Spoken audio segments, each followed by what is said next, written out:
Welcome to the Bitesize training session on business cases.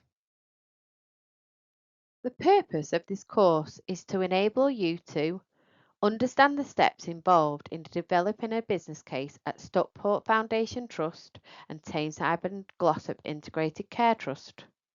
Explain the roles and responsibilities of everyone involved in developing a business case. Clarify the different governance routes cases should take and provide tips on how to write a clear case for investment.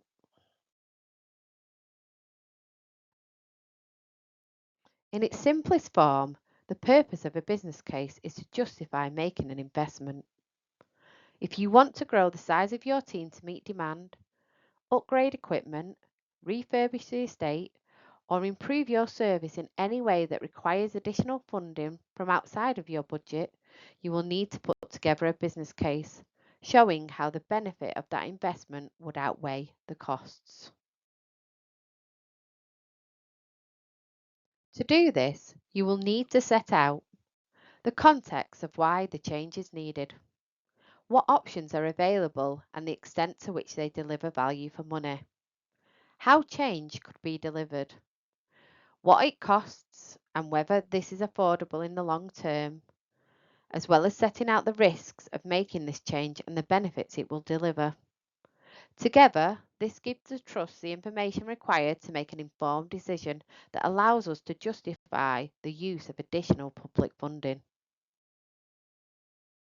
So how do you go about developing a business case?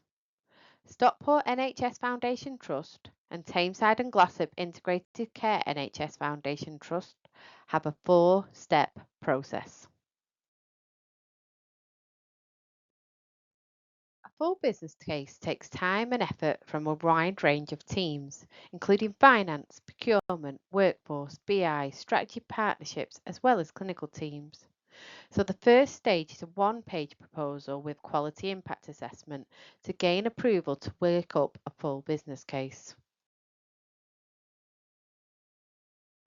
If the joint executive team agree that this is a priority, the second stage of the process is to write a full business case.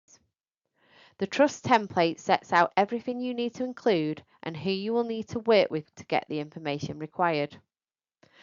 Stages 1 and 2 must be signed off by the divisional director and the divisional accountant prior to being submitted. Depending on the type of investment required, whether it's capital, revenue, or both, and the cost implications, the business case will have different approval routes, with significant cases requiring approval from Trust Board. Once approval of the full business case has been granted through the appropriate governance process, the team requesting the funding should then undertake their service development. Post-implementation reviews are a mandatory requirement for all trusts who invest additional resources, both revenue and capital. They provide financial assurance to executive teams and trust boards, whilst also providing the opportunity for learning to improve implementation processes so waste and overspend are avoided. This slide shows the 4-step process as seen in our standard operating procedure for business cases, which can be found on the Strategy and Partnerships microsite. This table sets out the governance routes for business cases based on the Trust's financial scheme of delegation. All business cases should be signed off at a divisional level. This includes sign-off by the divisional accountant and divisional director. For cases which request revenue investment, the case should be presented at Operational Board or Operational Management Group. For cases including capital requests for investment, the case should be presented at Capital Planning or Capital Programme Management Groups. The case should then be presented at the Joint Executive Team. For cases that request investment over £750,000, the case should also be presented at the Finance and Performance Committee and Trust Boards for approval.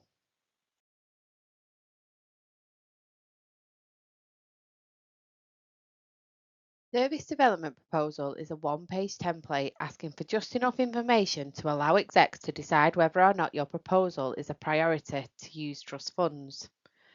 Each section has prompts to let you know what information is required. It sets out the name of the service and the lead, whether or not the change has already started. It asks for a brief overview of the proposal. Why is change needed? Has there been growth in demand? A change in legislation or clinical standards? Is the service failing performance standards? Why is this a priority for the Trust? Does it help deliver the Trust strategic priorities? Does it help us to deliver the NHS long-term plan? What options have already been considered within the division to manage this issue? The next section considered options. You should always include more than one option, including nothing, which would describe continuing as you are now. Options should range from minimal change, such as bringing in a locum for temporary cover or sharing workloads across teams, to full delivery of a gold standard. In creating your options, you should ask the team for ideas. Instead of replacing like for like, could you do things differently? Are there different roles that could work better, or new technology that could make the service quicker and more efficient? Depending on the change you wish to make, your options may consider workforce, estates refurbishment, new builds, purchase of equipment, IT systems, or a change to processes. You will then need to set out the benefits of your proposal. Think about how this change could impact on activity levels. Will it reduce a backlog or meet growing demand? Will your proposal improve the Trust performance against national standards like cancer waiting time or improving patient outcomes? Will it improve the experience of our patients or staff? Will it increase the Trust's income or create efficiency savings? Will it deliver Trust priorities such as partnership working, sustainability and research? Next, identify potential risks of making this change. This could include risk to recruitment. Is it a hard to recruit post? Any financial risks? Activity. Will there be an impact on activity in another area by making this change? Will the service have downtime while changes are made? Is there an impact on patient and staff experience, such as a halt to service or works being completed? Finally, you will need to set out the indicative costs of the change and how it will be funded. Are you applying for national or regional funding? Are you asking to use the Trust capital funding? Do you want to reuse the existing budget in a different way, or will this require new funding? If cost has already been developed by finance, you could add it to the SDP. Otherwise, you can give an indicative cost. For example, a new consultant will cost 150 to 300k. Please ensure that all the prompt questions have been removed from the template prior to completion. This will ensure that the template reads better and can be easily understood by those who review it. A short quality impact assessment is required with the SDP. This form should consider impact on patient safety, quality and experience, and other quality impacts such as workforce. This form should provide a risk score, and there is guidance on risk scoring on the document, and it should also be linked to any risk documented on the Trust Risk Register. Please delete the guidance prior to adding your narrative. If the proposal includes any capital requirements, this should be completed on the capital request form. This template includes the same information as the SDP, but also includes a sign-off sheet.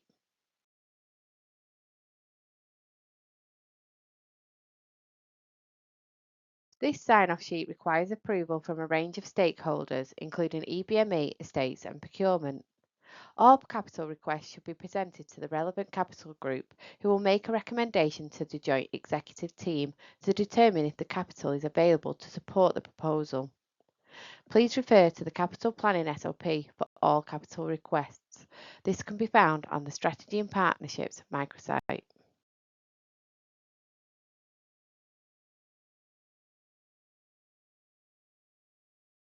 If a proposal is accepted, You will move on to step 2, developing a full business case. The Trust Business Case template is based on the 5-case model developed by the Treasury. Any bids for funding to NHS England have to use this format to be considered. The 5-case model includes the strategic case. This is where you explain the wider context and why this is important. You will need to make the case for change and provide a rationale for intervening.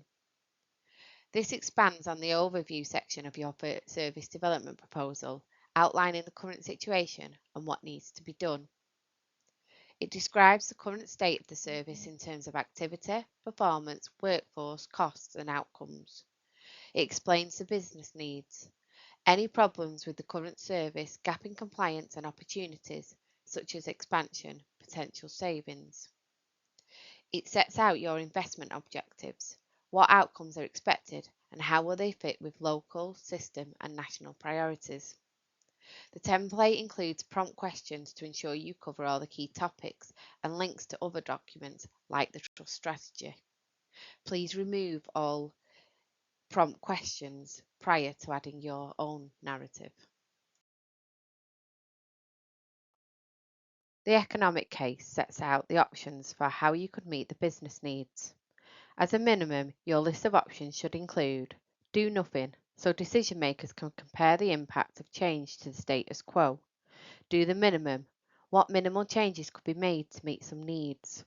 The preferred way forward, and the gold standard option, applying all best practice. You should develop your options with stakeholders, including clinicians, managers, commissioners, and service users. Each option should be described to show the net value of intervention compared with business as usual. Risks and costs for each option should be outlined, explaining how this could be managed, and you should outline what option provides the best value. In the economic case, value is not just about money. It should include the value to society, such as improved health, better quality and efficiency, or benefits to the environment. Financial case should be completed with your divisional accountant. It should clearly set out the costs associated with each of the options, including capital, revenue, and depreciation costs. This section should state what the available budget is, what is currently being spent, and how changes will be paid for. Funding can be through capital, external investments, charitable funds, reuse of budget, or a mixture of these. It should also state when you expect the benefits to pay for the initial investment. The commercial case describes your approach to delivery. Depending on what your change is, this may mean recruiting staff, buying equipment, building a new facility, or contracting a new provider to deliver a service.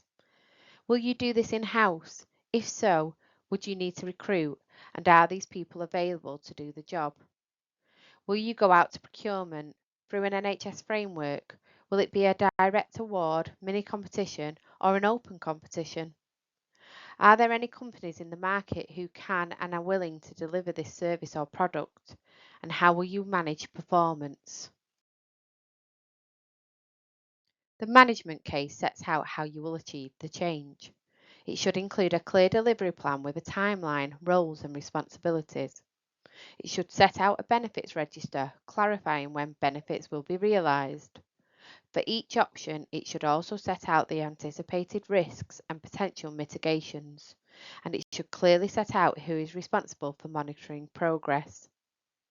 Please ensure throughout the business case that prompt questions are removed and replaced with your narrative.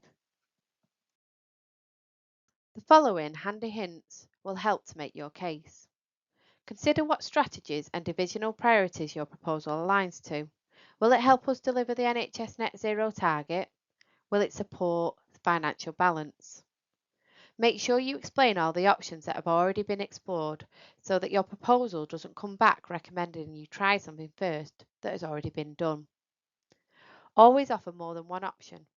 Engagement with staff and stakeholders will support you to understand what other options there may be. Make sure the benefits are tangible. What will be the difference and what will we be able to see? Work with your divisional accountants to clarify how this can be funded. Are there savings to be made? If you are looking to expand due to growing demand, are you already spending money on locums, and could you save money if these roles were substantive?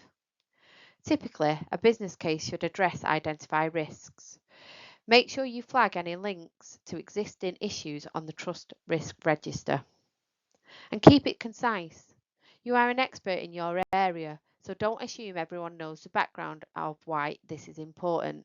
The service development proposal is about giving people the high level overview.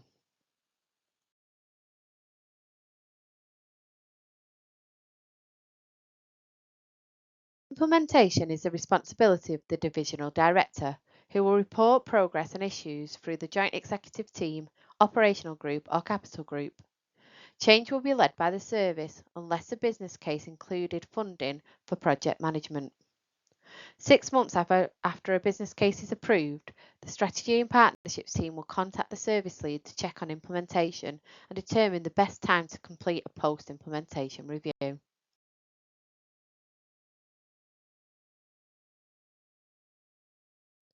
For schemes 100k to 750k, a concise post-implementation review is required to be completed and presented to the relevant trust operational group or capital group 6 to 9 months following the forecasted implementation date. Completion and presentation of this review is the responsibility of the division. The review looks at whether the plan has been implemented.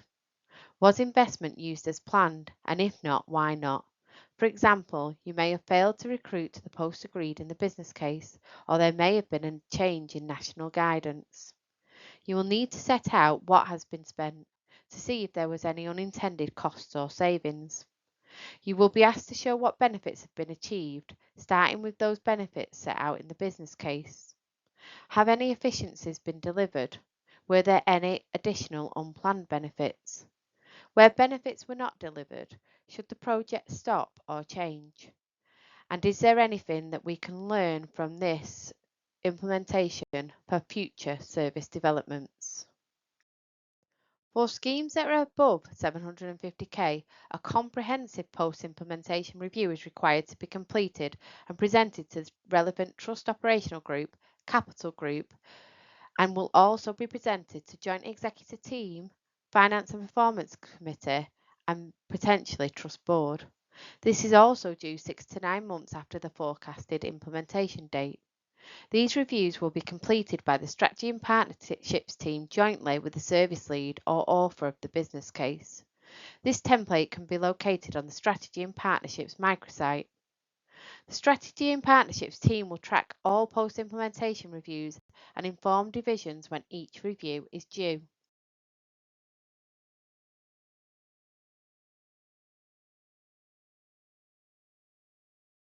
For every service development, there should be a Senior Responsible Officer or SRO.